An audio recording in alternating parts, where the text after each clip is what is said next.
네, 이번 순서는 경제 아는 만큼 보인다 코너입니다. 네, 오늘은 또 어떤 내용이 준비되어 있는지 저도 궁금해지는데요. 화면으로 함께 만나보시겠습니다. 먹고 살기 힘들다. 요즘처럼 경제 상황이 좋지 않을 때 행복하네. 누군가 이렇게 묻는다면 뭐라고 대답하시겠습니까? 아마도 제대로 대답하지 못하고 이렇게 한숨만 쉬는 분들 많으실 겁니다. 돈이 웬수지? 야, 돈이 웬수야? 야, 인마, 안 그래, 이 자식아? 그렇다면 반대로 돈이 많으면 행복할까요? 에이, 그럴 것 같은데요. 돈만 있으면 저는 막 무지하게 막 행복할 것 같아요. 돈은 곧 행복이다. 이게 공식처럼 여겨지는 팍팍한 현실이지만요. 사실 그 속을 파고 들어가 보면 또 그런 것도 아니랍니다. 돈은 행복의 척도가 되지 못한다는 걸 증명하는 이론과 현상들이 존재하기 때문이죠. 자, 그게 무엇인지 지금부터 알아보시죠. 지난 8월 21일 KDI는 우리나라의 국가 경쟁력 분석 체계 개발이라는 보고서를 발표했습니다. 이 보고서는 성장 동력, 삶의 질, 환경, 인프라까지 크게 4개 영역에서 국가 경쟁력을 분석했는데요. 그 결과는 성장 동력, 환경, 그다음에 인프라 측면은 비교적 양호한 모습을 보였지만 그 삶의 질 부분은 상대적으로 낮은 점수를 보였습니다. 그 이유로서는 빈곤, 상대적 빈곤 문제, 그다음에 그 낮은 사회 지출 이런 요인들이 크게 작용하여 낮은 점수를 나타내었습니다. 아이씨고, 잘했어. 이럴 수가. 이렇게 우리나라 국가 경쟁력 지수가 떨어져요. 나 속이는 거예요. 나 천재야. 네, 천지여 씨가 이렇게 흥분하는 것도 다 이해가 갑니다. 사실 지난 20년간 우리나라의 1인당 국민소득은 급격히 증가했잖아요. 그럼에도 불구하고 우리나라의 자살률은 OECD 국가 중 무려 1위고 삶의 질에 대한 만족도는 바닥이란 이 현실을 도저히 납득할 수가 없어요. 없어! 그럼 나를 좀 주목해 주셔요. 그럼 이해가 좀 쉬울 거예요.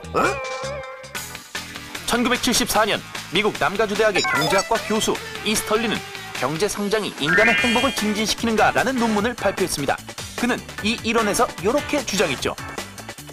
그러니까 한 국가 내에서는 고소득 계층이 저소득 계층보다 더 행복하다면, 아이, 정말이에요.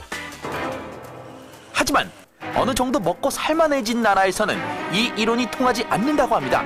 예를 들어 미국의 경우 1인당 국민소득이 1946년에서 1970년까지 쭉 늘었지만 이 기간 동안 행복 수준은 오히려 감소했다죠. 이처럼 기본 욕구가 일단 충족되면 국가의 행복 수준이 소득에 비례해서 늘어나지 않는다는 이론을 이스털린의 역설이라고 부릅니다.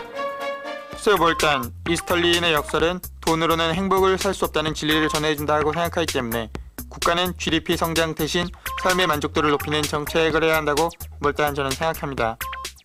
국가의 총생산을 화폐로 환산하는 GDP는 오래전부터 참된 복지 수준을 나타내지 못한다는 비판을 받아왔습니다.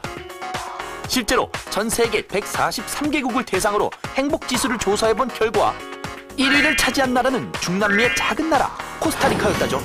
1인당 GDP가 5,905달러에 불과하지만 국민 100명 중 85명이 나는 행복하다고 대답할 정도였는데요. GDP 이꼴 행복이 아니라는 사실을 깨달은 세계 각국에서는 이를 극복하기 위해 다양한 노력을 기울여 왔습니다. GDP라는 것이 생산 측면에서 만들어진 지표입니다. 따라서 사람들의 복지라든지 삶의 질을 반영하는 데는 약점이 있어갖고 1970년대 이후에 일부 경제학자를 중심으로 보완 작업이 있었습니다. 그 보완 작업을 토대로 최근에는 OECD, UNDP 등에서 새로운 지표를 개발하고 있고요. 아주 최근에는 프랑스의 사르코지 대통령의 제안으로 새로운 사회 발전 지표를 지금 만들어서 각 몇 나라들이 그 지표를 중심으로 그런 개발 정도를 지금 측정하고 있습니다. 경쟁력과 행복의 상관관계는 생각보다 얄팍합니다. 결국 앞으로 다가올 우리 사회는 성장과 환경, 복지를 모두 아우르는 곳이 되어야 국민들이 잘 먹고 잘 살고 또 행복하다 느낄 수 있을 텐데요. 우리 역시 지금 좀 경제 상황이 힘들지만 너무 돈 하지 말고 생활 속에서 작은 행복을 찾아보는 건 어떨까요? 행복은 소득순이 아니잖아요. 네, KDI와 함께하는 알기 쉬운 나라 경제 벌써 마무리할 시간이군요. 네, 저희 프로그램을 보신 시청 소감을 게시판에 올려주시면 저희가 또 추첨을 통해서 공연 티켓을 선물로 드리겠습니다. 네, 많은 참여 부탁드리겠습니다. 함께해 주신 시청자 여러분 대단히 고맙습니다. 고맙습니다.